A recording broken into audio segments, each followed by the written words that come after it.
என்னை ஆட்கொண்டவரும் நான் செவிக்கிறவருமான ஆண்டவராகிய இயேசு கிறிஸ்துவின் நாமத்தினாலே அன்பினல் வாழ்த்துக்கள்.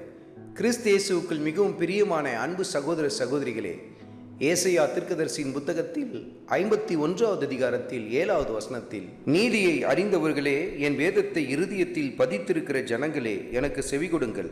மனுஷருடைய நிந்தனைக்கு பயப்படாமலும் அவர்கள் தூஷணங்களால் கலங்காமலும் இருங்கள். கர்த்தருடைய வார்த்தையை உள்ளத்தில் பதிய வைத்திருக்கிற அருமையான கர்த்தருடைய பிள்ளைகளே, நீங்கள் ஆண்டவர் இயேசு கிறிஸ்துவை உண்மையும் உத்தமமாய் பின்பற்றி போகும் பொழுது அநேகர் உங்களை தூஷிப்பார்கள், நிந்திப்பார்கள்.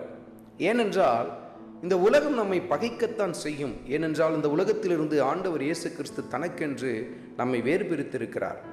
இந்த உலகத்தின் காரியங்கள் பொல்லாங்கனதாய் காணப்படுகிறது.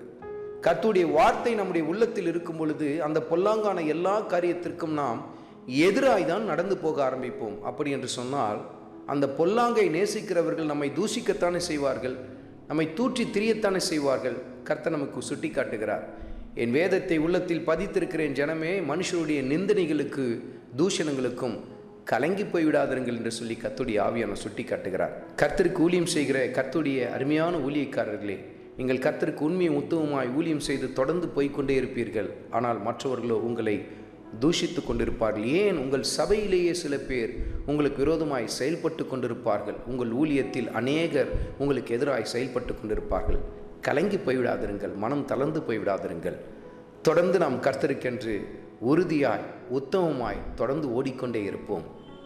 அருமையான மகனே, அருமையான மகளே, ஆண்டவர் இயேசு கிறிஸ்துவின் வார்த்தை உன் உள்ளத்தில் நீ பதிய வைத்திருக்கிறாய் அல்லவா? உனக்கு விரோதமாய் உன் குடும்பத்தார் உன்னை தூஷித்து கொண்டிருக்கிறார்களா? உன் வேலை ஸ்தலத்திலே மற்றவர்கள் உனக்கு விரோதமாய் செயல்பட்டு கொண்டிருக்கிறார்களா? அவைகளையெல்லாம் கண்டு கலங்கி போய்விடாதே.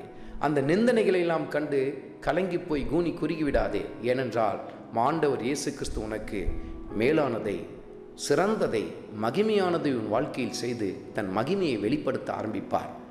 எந்த சமயத்திலும் தளர்ந்து போய்விடாமல் இன்னும் அதிகமாய் ஆண்டவர் இயேசு கிறிஸ்துவுக்கு சாட்சியாய் நிற்க ஆரம்பியுங்கள். கர்த்தர் உங்கள் வாழ்க்கையிலே மகிமைப்படுவார்.